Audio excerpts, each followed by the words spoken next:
हमारे hub for edu channel में स्वागत है। और आज हम लोग बात करेंगे कि गूगल फॉर्म किस तरीके से बनाते हैं। कई लोगों ने हमें रिक्वेस्ट किया कि गूगल फॉर्म कैसे बनाया जाता है बताया जाए। तो इस संबंध में मैं आपको बताना चाहूँगा। सबसे पहले आपके पास एक जीमेल अकाउंट होना चाहिए, ठीक है, जैसा कि मेरे पास में है। और जीमेल अकाउंट होने के बाद चूँकि आपको गूगल फॉर्म बनाना है, तो जीमेल में कहीं पर गूगल फॉर्म नहीं मिलता है। उसके लिए आपको ब्राउज़र में जाना होगा और ब्राउज़र में जाके आपको drive.google.com टाइप करना पड़ेगा और उसको जस्ट आपको प्रेस करना पड़ेगा। इसके बाद आपका पास जो पेज खुलेगा वो कुछ इस तरीके का रहेगा, जैसा कि आप देख रहे हैं। यहाँ पर लेफ्ट साइड में एक प्लस का आइकन है, बाकी my drive, computer, shared with me, recent, started, spam जो भी है एज ए जीमेल की तरह ही कुछ इसमें कम रहते हैं। लेकिन हमें जो काम करना है, क्योंकि वो हमें काम करना है कि गूगल फॉर्म बनाते हैं। गूगल फॉर्म बनाते किस लिए हैं, सबसे पहले हम लोग इस बात को जानते हैं। तो गूगल फॉर्म इसलिए बनाया जाता है क्योंकि उसमें एक साथ लाखों आदमी काम कर सकते हैं और जो हमारा मेन एडमिन रहता है उसके पास सारा डेटा एक ही टाइम पर आपके पास में पहुंच जाता है। इसको हम लोग दूसरे शब्दों में कुछ इस तरीके से समझते हैं कि अगर हमें कोई रिपोर्ट कहीं से मंगाना है या कुछ ऐसे इंफॉर्मेशन लेना है जो कि लोग हमारे कांटेक्ट पे हैं, लेकिन वो हमारे पास मेल के माध्यम से जुड़े हुए हैं, व्हाट्सएप के माध्यम से जुड़े हुए या और कई अन्य स्रोतों से अन्य लोगों के माध्यम से जुड़े हुए हैं, जहां पर हम लोग क्या करेंगे कि एक चूंकि गूगल फॉर्म बनाएंगे और उस फॉर्म को बना के उस कैंडिडेट को दे देंगे। उससे क्या होगा कि वो जैसे ही वो इन्फॉर्मेशन भरेगा वो इन्फॉर्मेशन तुरंत हमारे पास में सबमिट करने के साथ में ही पहुंच जाएगा। तो हमारे पास कम टाइम में डेटा को देख सकते हैं और हमारे पास जो डेटा को संग्रहित करने के बाद एंट्री करने का जो काम होता है या उसको एंट्री करवाने का जो काम होता है वो हमारा बच जाता है। तो चलिए हम देखते हैं कि डेटा को हम लोग किस तरीके से ला सकते हैं और उसके लिए गूगल फॉर्म किस तरीके से बनाते हैं। तो जैसा कि अभी आप स्क्रीन पर देख रहे हैं, यहाँ पर प्लस आइकन है, प्लस न्यू लिखा हुआ है, इस पर हम लोग क्लिक करते हैं। देखिए क्लिक करने पर आपके पास क्या क्या आया। पहले आता है न्यू फोल्डर, फिर आता है फाइल अपलोडेड, फिर आता है फोल्डर अपलोडेड, फिर आता है गूगल डॉक्स, फिर आता है गूगल शीट, फिर आता है गूगल स्लाइड्स और फिर आता है गूगल फॉर्म। क्योंकि हमें बनाना क्या है, गूगल फॉर्म बनाना है। तो हम लोग यहाँ पर चलते हैं गूगल फॉर्म पे और चूंकि अभी हमने इसमें क्या करना है, ब्लैंक फॉर्म बनाना, तो सबसे पहले हम लोग यहाँ पर क्लिक कर दिए। जब हमने ब्लैंक फॉर्म पर क्लिक किया तो हमारे पास कुछ इस तरीके का आएगा। यहाँ पर आपको देखिए राइट साइड में, जैसा कि आप देख रहे हैं, एक आपका छोटा सा फॉर्म बना हुआ आएगा और राइट साइड में आप यहाँ पर देखेंगे तो यहाँ पर प्लस है, यानी कि यहाँ से आप क्वेश्चन को ऐड कर सकते हैं। ये है आपका इम्पोर्ट क्वेश्चन। अगर आपने पहले से कुछ गूगल फॉर्म बना के रखा है तो आप वहाँ से क्वेश्चन को ले सकते हैं। ये आपका ऐड टाइटल एंड डिस्क्रिप्शन, वो आप यहाँ पर दे सकते हैं। आप चाहें ऐड इमेज से जाके फोटो भी इसमें ले सकते हैं। फिर यहाँ से आप चाहें तो ऐड वीडियो भी कर सकते हैं और ये हमारा ऐड सेक्शन, इतना ही हमारे पास इसमें कंटेंट रहता है। और अब हम आपको बताते हैं कि अगर आप कोई इन्फॉर्मेशन मंगाना चाहते हैं तो हम एक स्कूल के संदर्भ में बात करते हैं और जिनको कि स्टूडेंट का इन्फॉर्मेशन मंगाना है। तो ये जो फॉर्म है आप देख रहे हैं अनटाइटल्ड फॉर्म लिखा हुआ, सबसे पहले आप यहाँ पर चले जाइए और आप यहाँ लिख दीजिए अपना जिस चीज़ को मंगाना, जो भी आप करना चाहें। इसमें किसी तरह की कोई बाध्यता नहीं है, ये आपके अपने अपने रिक्वायर्ड इन्फॉर्मेशन के लिए करना है। तो हम यहाँ पर स्टूडेंट इन्फॉर्मेशन लिख दिए क्योंकि हमको स्टूडेंट का इन्फॉर्मेशन मंगाना है, ठीक है। अब हमारे पास यहाँ देखिए एक क्वेश्चन है पहले से, ठीक है।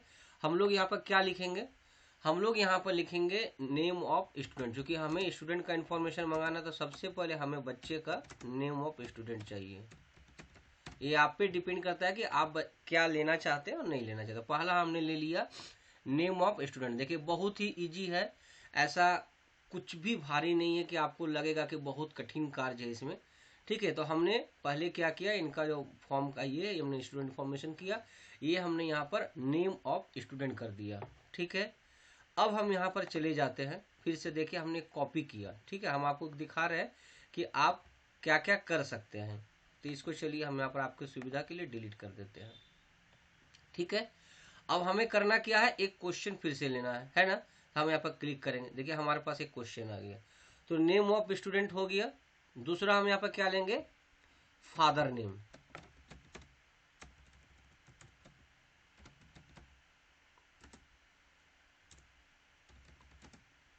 Father name. फादर नेम भी हमने यहाँ पर ले लिया। अब आप चाहें तो बार बार यहाँ पर प्लस में क्लिक करके क्वेश्चन को ऐड कर सकते हैं, और अगर आप चाहते हैं कि नहीं मेरे पास लिखा हुआ ही कुछ रहे, और जैसे कि आपको इससे सुविधा क्या होगा, हमने इनको डुप्लीकेट बना लिया। ठीक है, जैसे हम यहाँ पर डुप्लीकेट करते हैं हमारे पास एक आ गया। अब मान लीजिए हमको यहाँ पर लिखना है मदर नेम, तो हमारे पास क्या हुआ कि सिर्फ मदर लिखे, वो आपका आ गया। तो क्या हो गया, name of student, father name, mother name. अब हमें क्या चाहिए, तो डेट ऑफ बर्थ चाहिए। यहाँ पर हमने गया और डेट ऑफ बर्थ। ठीक है, तो डेट ऑफ बर्थ जो होता है वो हम लोग कैलेंडर के माध्यम से लेंगे। वो कहाँ से आएगा, जैसा कि आप यहाँ पर देख रहे हैं शॉर्ट आंसर है, इस पर हम लोग यहाँ पर क्लिक करेंगे, और यहाँ पर अगर आप ध्यान देंगे तो हमारे पास डेट का ऑप्शन आ जाता है। ठीक है,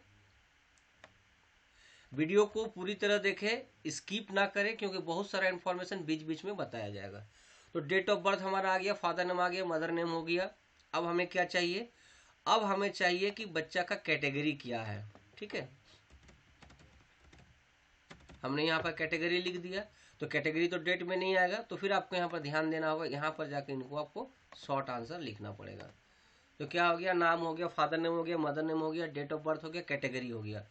अब इसके बाद हमें तो नहीं पता है, अब हमको चाहिए बच्चा का क्लास। ठीक है, फिर हम यहाँ पर चले जाते हैं, यहाँ पर लिख दिया हमने क्लास। ठीक है, और इसके बाद आगे चलेंगे, यहाँ पर फिर हम ले लेंगे,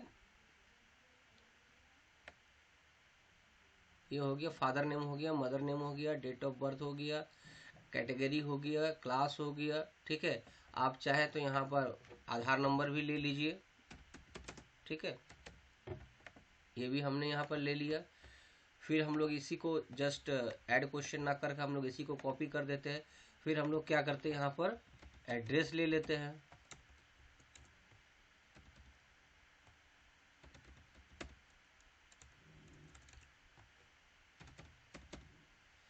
ठीक है, हमने यहाँ पर एड्रेस भी ले लिया। ठीक है, अब हम क्या करते हैं, यहाँ पर लिख देते हैं कि हमको क्या चाहिए भाई, तो हमको चाहिए फ़ोन नंबर। तो हम यहाँ पर क्या करते हैं, फ़ोन नंबर लिख दिए। इतना इन्फॉर्मेशन हमें, अब ये तो बन गया हमारा फॉर्म। अब अगर इसको आपको देखना चाहते हैं, ठीक है, अगर हम इसको देखना चाहते हैं तो हम क्या करेंगे, देखने के लिए हम लोग देखिए यहाँ पर जैसे एक आइकन दिख रहा होगा आपको, आई। ठीक है, जिसको हम लोग प्रीव्यू यहाँ पर कहते हैं, और इस पर हम लोग क्लिक करेंगे। देखिए हमारा फॉर्म यहाँ पर दिख रहा है, स्टूडेंट का इन्फॉर्मेशन दिख गया, your name, name of student, यहाँ पर नेम ऑफ स्टूडेंट आ जाएगा, यहाँ पर आ जाएगा फादर नेम। ठीक है, फिर यहाँ आ जाएगा मदर नेम, फिर आ जाएगा यहाँ डेट ऑफ बर्थ। ठीक है, फिर यहाँ आ जाएगा कैटेगरी, फिर आ जाएगा यहाँ पर क्लास, फिर यहाँ पर आ जाएगा आधार नंबर, फिर यहाँ पर आ जाएगा एड्रेस, फिर फ़ोन नंबर। तो फिर उसके बाद क्या आएगा, तो उसके बाद हमारे यहाँ पर सबमिट ऑप्शन आएगा। तो इस तरीके से हम एक गूगल फॉर्म बना सकते हैं, ये आप देख लिए। अब आपको हम, आपके दिमाग में एक और जिज्ञासा आ सकती है कि इस फॉर्म को हम भेजेंगे कैसे। ठीक है, तो इसके पहले हम लोग एक काम कर लेते हैं, चूंकि यहाँ पर फॉर्म का नाम अभी तक लिख तो दिए हैं। देखिए यहाँ पर अनटाइटल्ड है, यहाँ देखिए हो गया क्लियर, अब आ गया। और हमें अब क्या चाहिए कि इसको भेजना है, तो भेजने के लिए आप व्हाट्सएप के माध्यम से भेज सकते हैं, मेल भी कर सकते हैं। तो हम लोग के लिए सबसे अभी आसान होता है कि हम लोग व्हाट्सएप के माध्यम से इंफॉर्मेशन गूगल फॉर्म को भेज देते हैं, और चाहें तो मेल के माध्यम से भी भेज सकते हैं। इसके लिए क्या करना होगा, तो आप यहाँ पर जस्ट देखिए सेंड ऑप्शन है, सेंड ऑप्शन पे क्लिक करेंगे। ठीक है, देखते हैं, सेंड ऑप्शन पे क्लिक किया तो अब देखिए यहाँ पर क्या आ रहा है कि सेंड भाया आ रहा है ना। आप ईमेल के माध्यम से भी भेज सकते हैं, पहला चीज। दूसरा चीज है कि आप यहाँ पर चले जाइए, लिंक को यहाँ पर कॉपी कीजिए, और कॉपी यहाँ पर देखिए ऑप्शन है कॉपी करने का, और कॉपी करके व्हाट्सएप के माध्यम से भेज दीजिए। अब देखिए अगर आप चाहें, अगर आपको लगता है कि नहीं हम सिस्टम के माध्यम से ही इसको भेजना चाहते हैं और व्हाट्सएप में इसको भेजना चाहते हैं, तो इसको भेजने का दो तरीका। पहला है कि इस लिंक को कॉपी कीजिए और अपना मेल में ट्रांसफर कर दीजिए, और फिर अपने मोबाइल से कॉपी करके उसको सारे व्हाट्सएप ग्रुप में डाल दीजिए, पहला। और अगर आप चाहते हैं कि स्मार्ट तरीका अपनाएं, तो स्मार्ट तरीका अपनाने के लिए आप यहाँ पर इसको कॉपी कर लीजिए। ठीक है, और इसको क्लोज कर दीजिए, और अब यहाँ पर चले जाइए और हमारे सिस्टम पे, ठीक है, व्हाट्सएप खोलने के लिए web.whatsapp लिखना पड़ता है। इस तरह का आप लिख देंगे और फिर आप यहाँ पर क्लिक करेंगे। क्लिक करने पर आपके मोबाइल में जो व्हाट्सएप इंस्टॉल है उसके अंदर में जाकर वहां से आपको क्यूआर कोड को स्कैन करना पड़ेगा। फिर यहाँ पर आपका जो मोबाइल में व्हाट्सएप चल रहा है वो सिस्टम पे खुलने लगेगा और फिर आप जहां चाहे जिसको चाहे पेस्ट करके फॉर्म को भेज सकते हैं। ये दो तरीका मैंने आपको बताया, मेल के माध्यम से भी और व्हाट्सएप के माध्यम से भी। आप चाहे तो और भी कोई माध्यम अपना सकते हैं, कोई दिक्कत नहीं है। तो इस तरीके से हम लोग मतलब गूगल फॉर्म बना के कोई भी इंफॉर्मेशन मंगा सकते हैं। और मैं आपको बता रहा हूं, अगले वीडियो में मैं आपको इस फॉर्म में भरे हुए डेटा का कुछ और एडवांस फंक्शन बताएंगे। तो वीडियो को जरूर, अगर हमारे नए सब्सक्राइबर हैं तो वीडियो को हमारे सब्सक्राइब कर ले, वीडियो को देखें और अन्य लोगों को भी शेयर करें ताकि ज़्यादा से ज़्यादा लोगों को इसका लाभ मिल सके। और कई सारे हम लोग काम करते हैं जिसमें हमारे पास बहुत ज़्यादा टाइम लग जाता है, लेकिन हम लोग गूगल फॉर्म के माध्यम से कम समय में ही सारा इन्फॉर्मेशन मंगा सकते हैं। और सबसे बड़ा बात है कि जो डेटा यूज़र के द्वारा भरा जाएगा वही डेटा आपको मिलेगा। कई लोग करते क्या है, जैसे हम लोग के पास हार्ड कॉपी इसका पहुंच जाता है या आप कहीं पर दे दिए एंट्री करने के लिए, और जब वो एंट्री किया तो वो हो सकता है कि बहुत सारा नंबर को आगे पीछे हो जाए या बहुत सारा नाम आगे पीछे गलती हो जाए। यहाँ पर आपको गलती होने की संभावना कम रहती है क्योंकि यूज़र डायरेक्ट आपको फॉर्म भर के भेज रहे हैं। क्योंकि यूज़र को तो एक ही इन्फॉर्मेशन भरना है और जब जो आदमी एंट्री करते हैं उनको तो मल्टीपल डेटा भरना रहता है, तो वो थोड़ा सा स्पीड में रहते हैं या हो सकता है कि गलती करें, और यहाँ पर आपको गलती की संभावना कम रहेगा। तो अगले चरण में हम लोग बात करेंगे कि आपके द्वारा ये भरा गया डेटा को कैसे देख सकते हैं और इसको और मॉडिफाइड कैसे कैसे करेंगे और क्या कर सकते हैं, हम आपको अगले चरण में बताएंगे। तो वीडियो में जुड़े रहिए। अगले वीडियो के लिए धन्यवाद।